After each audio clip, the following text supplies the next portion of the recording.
Hello, ladies and gentlemen. Welcome to Senior Living Solutions. Thank you for joining us today. We specialize in helping families find ways to pay for senior living. The cost of a senior living community or private duty home care is certainly not cheap, so our primary objective is to help the family find solutions and ways to pay for this type of care. Today we are going to be specifically focusing on the non-service connected veteran pension, more commonly referred to as aid in attendance. This pension is a tremendous benefit that can pay up to $2,984 per month tax-free. It's nothing new. This benefit was created in 1952 specifically to help wartime veterans and their spouses pay for senior living care or private duty home care. I believe that what separates us from other organizations is credibility. Over many years of helping veteran families obtain this benefit, we've been fortunate enough to have put together a phenomenal team of experts that assist our veteran families through this complicated process.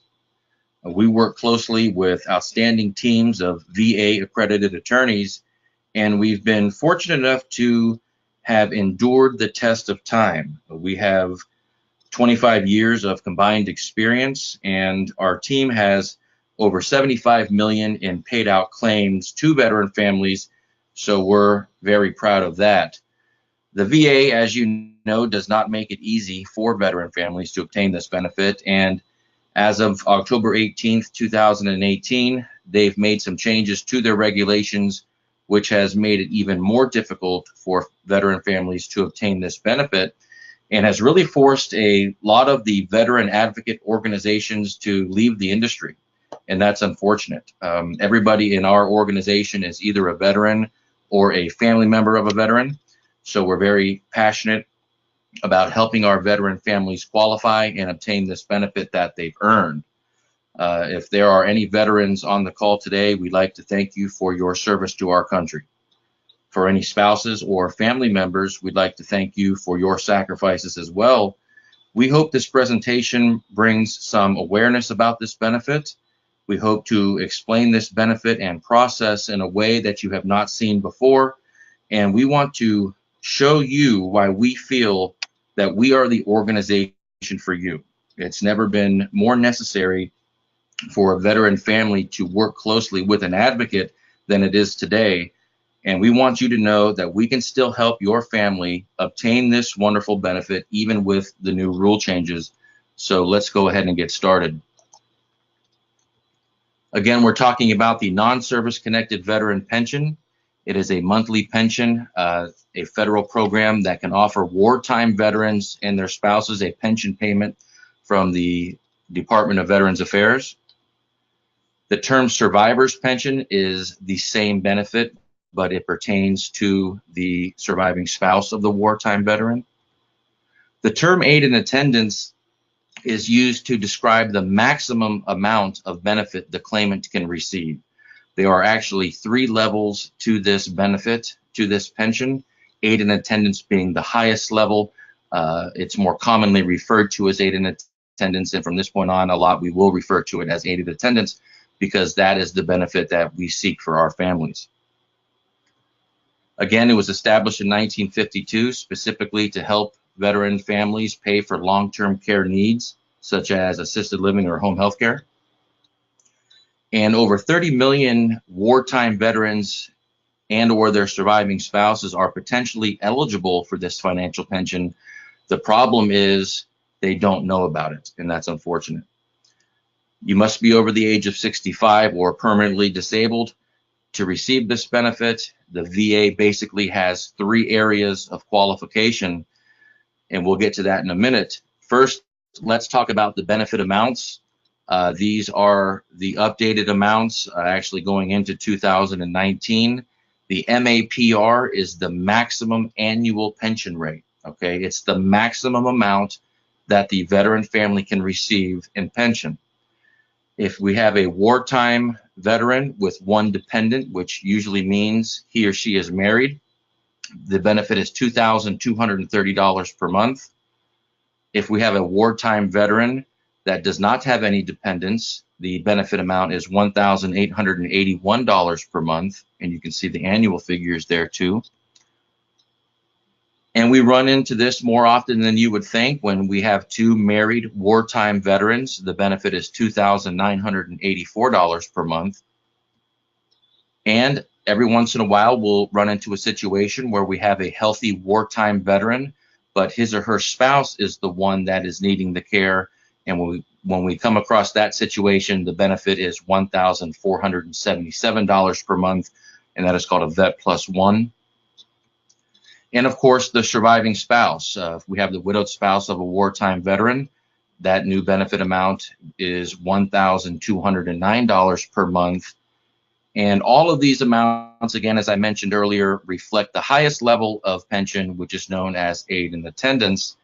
And of course, again, all of these benefits are tax-free. So you can see that these are tremendous benefits. And it's a benefit that the family and the wartime veteran has earned. So we're very passionate about helping them obtain this pension. In order to receive those benefits, the VA has three areas of qualification. The first is the veteran had to have been a wartime veteran, meaning he or she must have served at least 90 consecutive days of active duty. One of those days must have been during a period of war. The veteran must have received a discharge other than dishonorable. If we're dealing with the widowed spouse, he or she must have been married to the veteran at the time of passing and must have never remarried. Very important. Here are the wartime dates.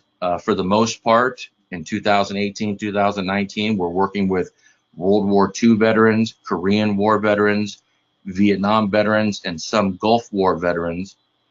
I want to bring your attention to Vietnam in country. From February 28th, 1961 through August 4th, 1964, basically that 3-year period is the only period where the veteran had to have served in country in Vietnam, boots on the ground. These other periods, the veteran could have been active duty and stationed anywhere in the world. Only from this period of February of 61 through August of 64, Vietnam, did the veteran actually have to serve in country. Very important to understand that. So the first area of qualification is wartime service. The second area of qualification is we have to show the VA that the veteran or surviving spouse is receiving and paying for third-party ADL assistance. ADL stands for Activities of Daily Living. And what do I mean by that? The VA has a list of ADLs, and in order to receive the full aid and attendance, the claimant must be receiving help with at least 2 of these ADLs. And for many, many years, we operated off of a very short list of ADLs. Due to the new rule changes in October of 2018, they have increased it to what they are now calling IADLs, which is Independent Activities of Daily Living. So they did make it a little bit easier from a medical standpoint. Here is the list that we have been working with ADLs for many, many years: bathing, showering, personal hygiene, dressing, mental therapy, physical therapy, toileting, ambulation, and nursing services. Because we are conservative, because we don't want to give the VA any reason to delay or deny a claim, we still work off this list. In other words, we make sure that our families are receiving assistance with at least 2 of these before we apply. Now, they have opened it up a little bit to IADLs, medicine management, yard work, transportation, cooking and cleaning, laundry, those types of things. But in order to be safe, we still make sure that these assisted living type ADLs are being provided no matter where the claimant is living, okay? And the reason why we do that is because we want to make sure that the cost of this care, the cost of the community or the cost of the private duty home care, is going to be used as a medical deduction against the claimant's income. Because if the VA doesn't allow an ADL, they won't allow the medical deduction. So the veteran will eventually get declined for having too much income, and we don't want that. This care is documented by the caregiver. It can be, and I'll get to this in a minute, it's called the Care Expense Statement Form. The VA is very particular about making sure that they have this type of form. In other words, if you just go and list something on an application and don't document it properly, they again then won't allow that medical deduction, which is crucial, as you'll see in a minute, to the veteran receiving the full amount of aid and attendance. Okay, so the care expenses statement goes in. The veteran can be living in assisted living receiving this care. The veteran family can receive the care in home and have private duty care. They have to be paying for it. Don't forget, they have to be receiving the care and paying for the care. A family member can provide this care other than the spouse. If the veteran or the surviving spouse has a son or daughter that is willing to provide the care, the VA will allow the veteran or surviving spouse to pay the son or daughter to provide the care. Same with a friend, same with adult daycare. The veteran can also, or surviving spouse, be residing in independent living. Even when they're in independent living, we want to make sure that 2 of these ADLs are being provided. We want to make sure that we're going for the full aid and attendance amount, and we don't want to give the VA any reason to delay or deny a claim. So sometimes when we have a family in independent living, receiving independent living type care, we will ask a family member, a son or daughter, to come into the community, provide additional care, get paid for it, and the additional care will be usually 2 of these original activities of daily living, just to make sure that the family is insured the full amount of aid and attendance. Of course, nursing home, if they get to that stage, a lot of times they go on Medicaid. That's a different issue. But if they are for some reason paying out of their pocket for the nursing home, then the VA benefit will still apply in a nursing home, assuming obviously that these ADLs are being provided, which they will be in a nursing home. The third area of qualification is based off of income and assets. And this is where some of the rule changes have come into place as of October 18th, 2018. Right now, the VA's website is showing that countable income is how much you earn, including your Social Security, investments, IRAs, any type of income that you receive currently, fixed monthly. Pretty much they take into consideration all sources of income. They do allow, as I've mentioned earlier, certain medical deductions, and we'll get to that in a minute. And what they do is they compare the income to the maximum annual pension rate. And the best way to explain this is to give you an example. And what we're going to do is we're going to take an example of a single veteran with no dependents. Currently, his benefit is $1,881 per month. Essentially, what the VA is saying that this veteran's fixed monthly income must be below the $1,881 per month in order to receive the pension. And I'm going to show you how that works, okay? They want to make sure that the income is below $1,881. So let's take Bob for an example. Bob is a Korean War vet. He's living at home. We have up here the maximum annual pension rate for a single veteran. This is the annual figure, but we're going to focus on the monthly figure because the VA refers to it in a monthly manner. They pay it in a monthly manner, and a lot of people understand their monthly income a little bit better sometimes than they understand their annual income. So we're going to focus right here on the MAPR, which is the maximum annual pension rate for a single veteran. The maximum pension Bob can receive is $1,881 per month. Remember, this is the income example, so we're just focusing on the income. We have to make sure Bob's income is below $1,881, and how do we do that?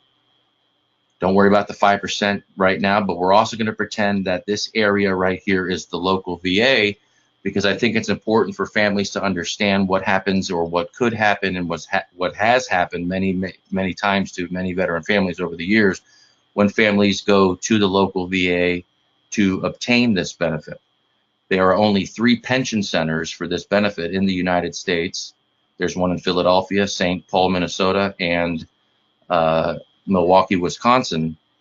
The local VAs primarily deal with other benefits such as health care or disability or hearing and dental and vision and those types of things. So we also want to stress the importance, not only this income example, but the importance of making sure that the family has an advocate, because you'll see why. So here we have Bob. He's a Korean War veteran. He's living at home.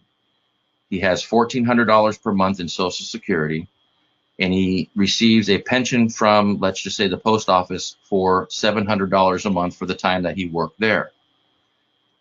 Bob's current total monthly income is $2,100 per month. Well, Bob hears about this benefit, and he and his daughter Mary head over to the local VA. And the local VA representative starts asking Bob some questions, and when Bob gets to the income, the local VA representative says, "Bob, what is your monthly income?" And Bob says, "Well, it's $2,100 per month. I get Social Security and a pension." The local VA representative, not having quite the experience needed to help Bob with this benefit, opens up the handbook and sees that in order for Bob to receive this pension, he has to be below $1,881 per month in fixed monthly income. Bob's at $2,100. He's over. What happens many, many times, I've seen it 100 times. "Bob, thank you for your service. You have too much income. Have a nice day." And Bob and Mary go home, and for the rest of their lives, they think that Bob just has too much income to qualify for this pension. And that's unfortunate, because it's something that Bob has earned. So Mary, being the loving daughter that she is, gets on the internet and starts doing some research. And she finds out that Bob is actually allowed to take medical deductions in an effort to lower his fixed monthly income. And she finds out that in order for a medical expense to be used as a medical deduction, 2 things have to happen. 1, the expense must be a recurring monthly expense. 2, it must be greater than 5% of the MAPR. The maximum annual pension rate that we broke out monthly is $1,881 a month. In order for the expense to be used, it has to be greater than 5% of the $1,881, which is $94 a month. So Bob's expense has to be recurring, and it has to be greater than $94 per month in order for it to be used as a medical deduction. Okay, very important to understand. So Mary grabs Bob's statements, and she sees that he's currently paying $134 per month for Medicare Part B, which is withheld from his Social Security every month. She also sees that he's paying an additional $219 per month for his Medicare supplement. Now, both of these are greater than $94 per month, and they both recur monthly, okay? They're never ending, all right? So the VA will allow these 2 as a medical deduction. So Mary takes out her calculator, she adds the 2 together, and she gets $353 a month, which in her mind is allowed to be deducted from Bob's income. However, the VA has an internal formula that they've designed that is going to then take that $94, the 5% of MAPR, which is $94, and subtract it from Bob's $353, which allows him a full medical deduction of not $353, but $259 per month. Okay, and that's the formula that they use for income. So then they will take Bob's initial income of $2,100. They will subtract his allowable medical deduction, which is $259, and that comes up with $1,841 per month. So Bob's IVAP, which stands for Income for VA Purposes, IVAP, his new fixed income, his income that he can report, is no longer $2,100. It's $1,841 per month, which brings him below the 1881 MAPR. Okay, so in Mary's mind, she's just accomplished the impossible. She's gotten Bob from 2,100 down to 1841. It's below the 1881, so she and Bob go back to the VA. They explain this to the representative. The representative says, you know what, you're right, I apologize. Here is your application. And Bob and Mary go home, they fill out the application, they bring it back to the local VA, and then the local VA then sends it off to the appropriate pension center. Remember, there are only 3. And then for the next 9, 12, 15 months, the VA drip mails on Bob and Mary saying, we need this form, that form, caregiver form, doctor form, fiduciary form, that form, this form. And I've seen it go on for as long as 2 years and still end up in a decline, and it's unfortunate. But let's just see what happens to Bob, because Bob then waits 12 to 15 months and finds out that the IVAP, his 1841, the number that Mary got down to, is actually subtracted from the benefit amount of 1881. So the VA says 1881 minus 1841 equals 40. Bob's benefit is $40 per month, and he waits 12 to 15 months to find that out. Okay? Any positive income is subtracted from the benefit amount. So Bob started at 2,100. Mary used the deductions after they reduced the deduction to get him below the 1881, but it was still positive 1841, so they subtract it from the benefit. Any positive income is subtracted from the benefit, but the reality of the situation is that Bob doesn't even receive the $40 per month because he's living at home and he's not receiving the proper and paying for the proper ADL care. Okay, so the reality of the situation, I know this was the income example, but the reality of the situation is that Bob does not even receive the $40 because he's not paying for the proper care.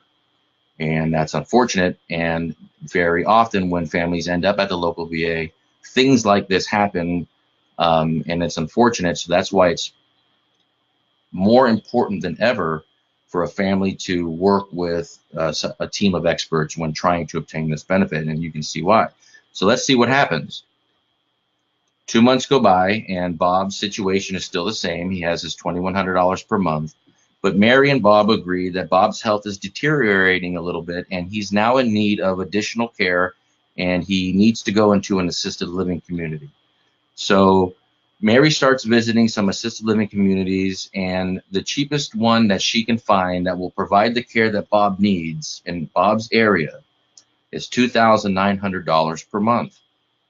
Well, right now, they can't afford that. Bob's only bringing in $2,100 per month, plus he has those Medicare supplements that he has to pay for.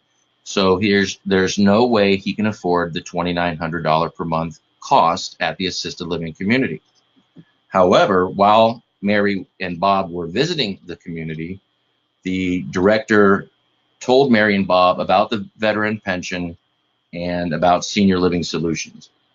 And Mary says, oh, well, we've already been down that road. A couple years ago, we waited 12 to 15 months and ended up in a big fat decline letter. So the director says, I assure you, call Senior Living Solutions. They can still help. So Mary gives us a call, and we go over everything with Mary and Bob, and we determine that Bob still has the $134 Medicare Part B, the $219 Medicare supplement. So we then recommend that Mary start providing the care for Bob, and that Bob pays Mary that $1,841 per month for the care that Mary is providing. And Mary has to help with 2 of those ADLs that we mentioned earlier: bathing, showering, dressing, walking, personal hygiene, physical therapy, mental therapy, etc. Mary doesn't necessarily have to bathe Bob, but maybe she stands over in the other room a couple times per week when he goes to bathe to make sure he doesn't slip and fall. Maybe she helps lay out some clothes, tie some shoes. The cost of this type of care is so expensive that the VA does not have a problem with Mary providing the care as long as Bob is paying her for it. Okay. And what we've now done is we've now created an additional medical expense, which is greater than 94, and it recurs monthly because Bob's paying Mary monthly for that. Okay. Now, once Mary receives the money, there's things that she can do. It's kept in the family. Okay. And because we average 60 to 90 days, maybe she only has to provide this care for 2 or 3 months, and then they'll have enough money to make the move into assisted living, as you'll see. So we now list the 1841 as a medical deduction. We document it with the completion of the care expense statement that Mary completes. The VA knows right away going in that daughter Mary is providing the care and that Bob is paying her for it. Okay, so they know right away by the care expense statement. But now we have, when you add the 3 together, a total medical expense of $2,194 per month. Okay, and the VA does the same thing. They take the $2,194, they subtract the 94 MAPR, which gives now Bob $2,100 of total allowable medical deduction. Well, his income is $2,100. His now allowable medical deduction is $2,100. So Bob's IVAP, his income for VA purposes, is now 0. We've zeroed it out. Okay. The VA does the same equation. They take the amount of the benefit, they subtract any positive income or the IVAP, which is now 0, which leaves 1,881. So Bob's benefit is now $1,881 per month. He's received the maximum annual pension rate of aid in attendance, $1,881 per month. Okay, which now he has enough money to make the move into the assisted living community. He still has his $2,100. We've now increased it, the VA pension, by $1,881. His new monthly income is $3,981. He still pays his Medicare 353 premiums, and he now has enough money to move into the assisted living community and still has a surplus of $728 per month, which he can use to take Mary out to dinner a couple times per month. He can gamble it at bingo night with his buddies.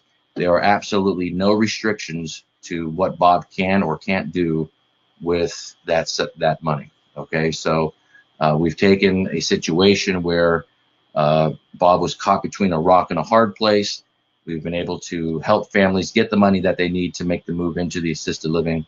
Point is you have to have that medical deduction in order to zero out the income. The final area of qualification, the asset picture, which is recently changed, October 18, 2018. Right now, the VA's website says that your yearly family income and net worth must meet certain limits set by Congress. Basically, just having been in this business for so long and working with such a fine team of experts, the total asset value for a family household combined should be below $127,000. Okay, that's not talking about the home. We'll talk about the home in a minute. Home is exempt when you apply, so we're not focusing on the value of homes right now. We're talking about stocks, bonds, mutual funds, checking accounts, savings accounts, money markets, CDs, annuities, IRAs, liquid assets, those types of things. Okay, so generally speaking, the total asset value should fall below $127,000. And again, the best way to show you how this works is to give you another example. It's a little bit shorter. Bob's situation, again, same thing. His income is $2,100 per month, but we're going to focus now on the annual side of things because we're talking about the assets. All right, so his annual income is $25,200 per month. The cost of the assisted living community, as we mentioned, is $2,900. So his annual medical cost is $34,800.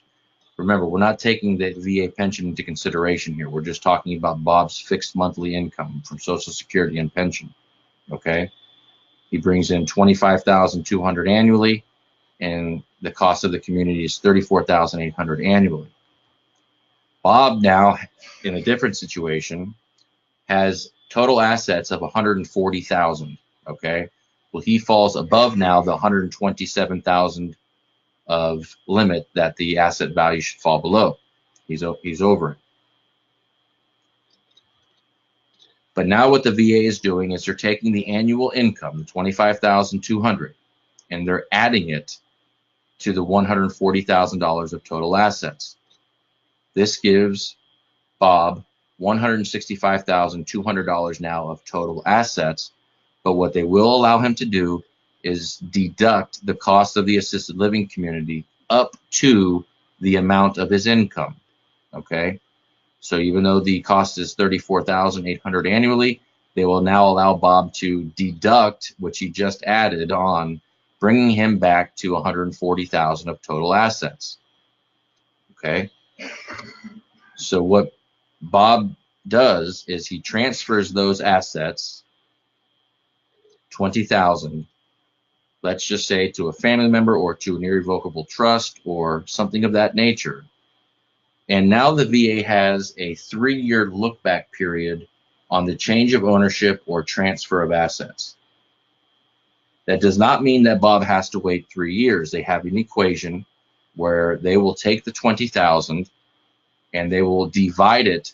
Right now in 2018 is 2,170. That may change here in the future, so you always want to check the numbers. But right now it's 2,170, which means Bob, because of this $20,000 transfer, essentially would have to wait 9 months before he could apply for the benefit. Now, there are things that Bob can do. This is why it's so important to work with an advocate. There are things that Bob can do legally to reduce that amount of time that he has to wait. Okay, we work with very qualified teams of VA accredited attorneys that can provide various options to the family that will help them qualify more quickly, okay, within the law. So it's very, very important to seek guidance of a VA accredited attorney in a situation like this, especially if we're dealing with the primary residence as well, because the primary residence is exempt when Bob applies. He does not have to disclose the value of the home when he applies for this pension. Having said that, if 6 months go by or a year goes by and Bob and Mary decide to sell the home, and one day $150,000 is deposited into Bob's checking account because of the sale of the home, then every year the VA is going to do a check or want an update on income, assets, medical expenses. And now if they see $150,000 in Bob's checking account, that could jeopardize Bob's future benefits. And they at some times have even asked for veteran families to send money back because they paid a benefit that they wouldn't have paid had they known about the sale of the home 6 months prior. So it's very important for the family to seek the guidance of a VA accredited attorney, especially even when dealing with the house, so that they can live comfortably, obtain the benefit, and not have to worry about selling it or renting it. It can be handled prior to the application. So definitely important to seek the guidance of a VA accredited attorney, and pre-planning is a must. It's never been more important to pre-plan for this benefit, which we can help you with. It's what we do. And again, we work with such a qualified team of experts and VA accredited attorneys that are also estate tax attorneys that can help us with these types of situations in order to help our families qualify for this earned benefit. Why Senior Living Solutions? Again, we have 25 years of combined experience in the senior living industry. Our team averages 60 to 90 days for the award to be approved. Our team has over 75 million in paid out claims. We offer a free initial consultation. Many times we spend up to an hour or more on the phone with the family at no charge on that initial consultation, where we can kind of determine what needs to be done. And 85% of the time, something needs to be done legally, financially, medically in order to get the veteran family qualified. Again, we work with a team of VA accredited attorneys, multiple teams with over 50 years of combined experience, and we work nationwide. We can help families in all 50 states. We can help the family in person or right over the phone, which is important.